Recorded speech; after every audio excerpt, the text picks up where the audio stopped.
Fala pessoal, tudo bem? Eu sou o professor Arthur Lima, estou aqui para passar para você uma dica de lógica de argumentação. Para quem não sabe, eu sou professor de raciocínio lógico e matemática no Estratégia Concursos. E eu quero mostrar para você aqui um tipo de questão de lógica de argumentação que é bastante cobrado em provas. Quando você estuda lógica de argumentação, é importante que você conheça que existem 4 tipos principais de questão sobre argumentos lógicos.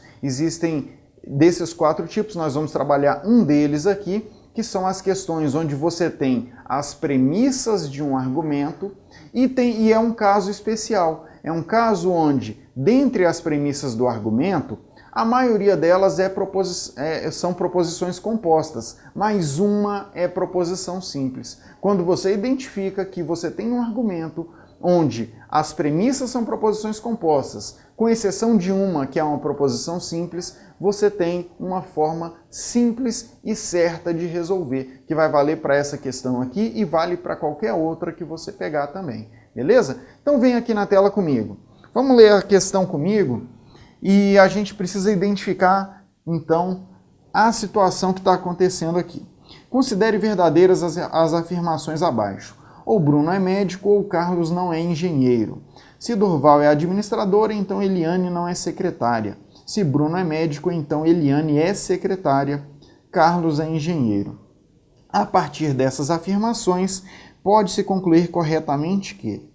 Olha só, o que você precisa identificar numa questão como essa para você saber que você está diante do caso mais simples que eu citei no início do vídeo. Você tem que observar o seguinte, a questão está me pedindo o que eu posso concluir. Está me pedindo conclusões de um argumento lógico.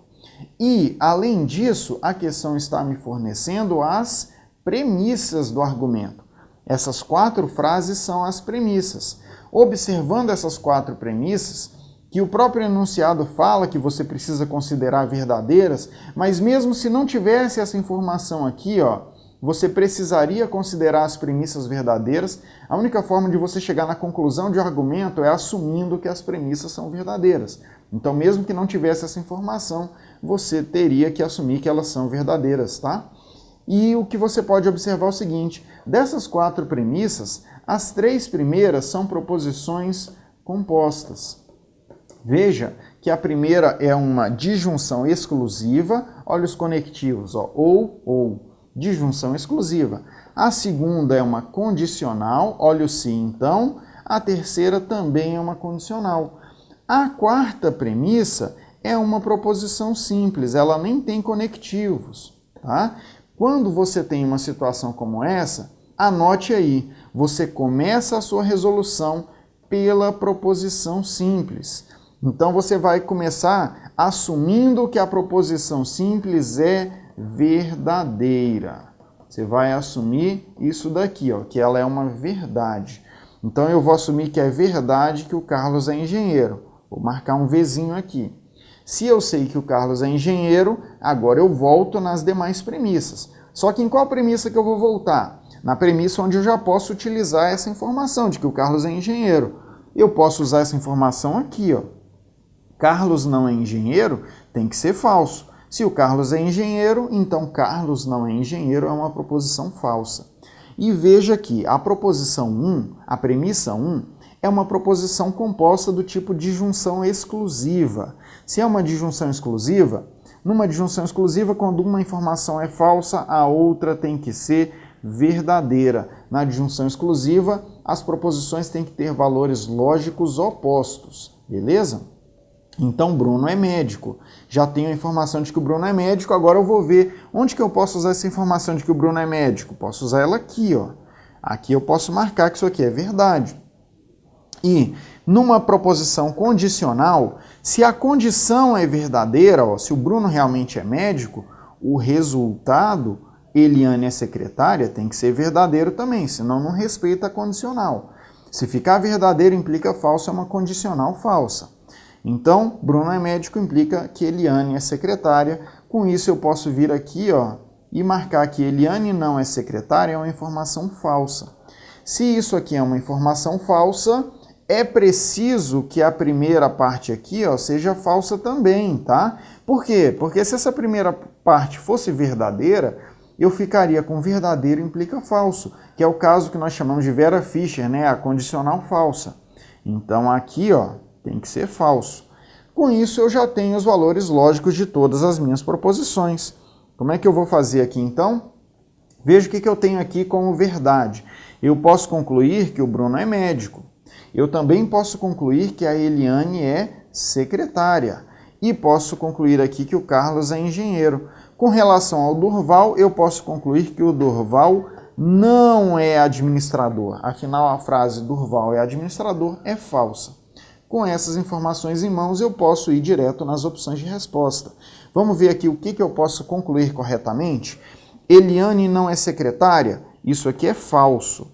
Durval não é administrador?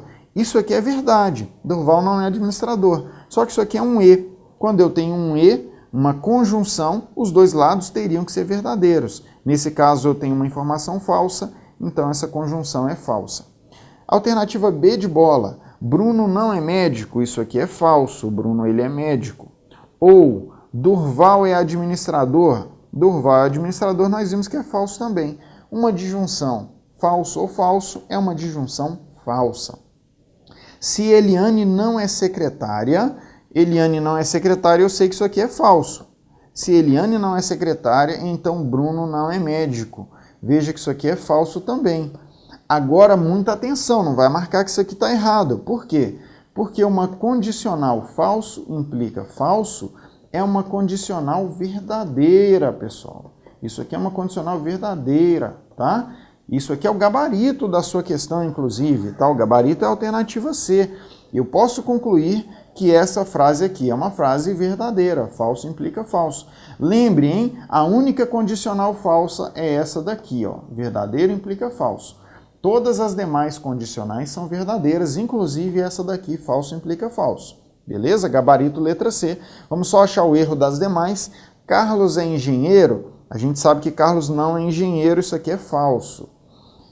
Desculpa, a gente sabe que o Carlos realmente é engenheiro. Verdadeiro.